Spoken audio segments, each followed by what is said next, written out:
A decisão do governo de Nicolás Maduro amplia a crise entre Venezuela e Brasil. O que Caracas anunciou nesta quarta-feira foi a convocação para consultas do seu embaixador em Brasília.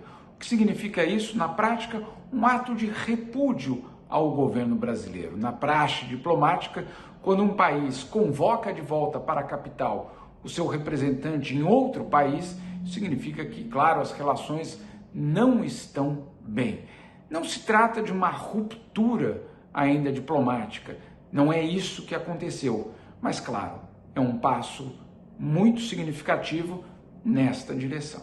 O que o governo Maduro diz é que vão ser apenas consultas, mas não diz quando esse embaixador volta a Brasília. Esse é o primeiro ponto. Segundo ponto, o governo de Nicolás Maduro também convocou o diplomata brasileiro em Caracas para uma reunião, na verdade, para um puxão de orelha, para dizer que não está de acordo com a atitude do governo brasileiro. O que é que fez a Venezuela tomar uma postura tão, eu diria, radical no que se refere ao governo brasileiro? Em primeiro lugar, o fato do governo brasileiro não ter reconhecido até hoje a vitória, suposta vitória de Nicolás Maduro. O governo brasileiro não reconheceu.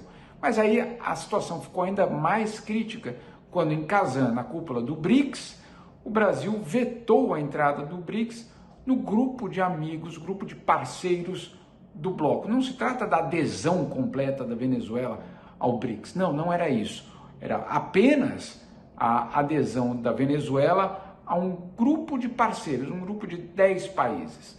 O Brasil justificou que não pode, justamente, ampliar o grupo para um país que tem um governo que eles não reconhecem.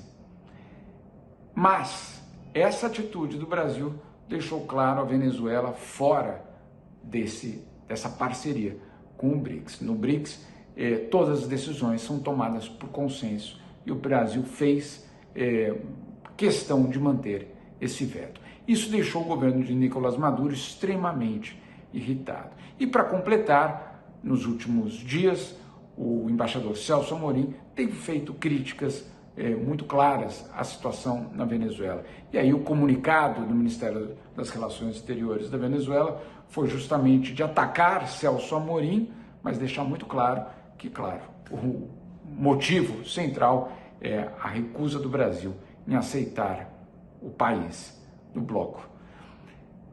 Isso significa, certamente, um problema ainda maior para o governo de Luiz Inácio Lula da Silva. Um governo que, com a Venezuela, tentava negociar um salvo-conduto para os venezuelanos, os opositores venezuelanos que estavam na embaixada da Argentina, uma embaixada que hoje é protegida pelo Brasil.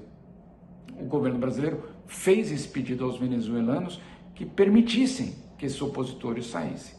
E em nenhum momento o governo venezuelano respondeu de forma positiva. Duas reuniões, ou pelo menos encontros, aconteceram nas últimas semanas. Uma aqui em Nova York, entre o chanceler brasileiro e o chanceler venezuelano, e depois em Kazan, num coquetel. Não foi uma reunião, mas foi uma conversa, como é colocado entre os diplomatas, uma conversa de corredor. Nessa conversa de corredor, segundo me informaram, o venezuelano demonstrou o interesse do país em fazer parte do BRICS. Não funcionou. O Brasil continuou vetando. E agora, claro, a crise que se amplia. Qual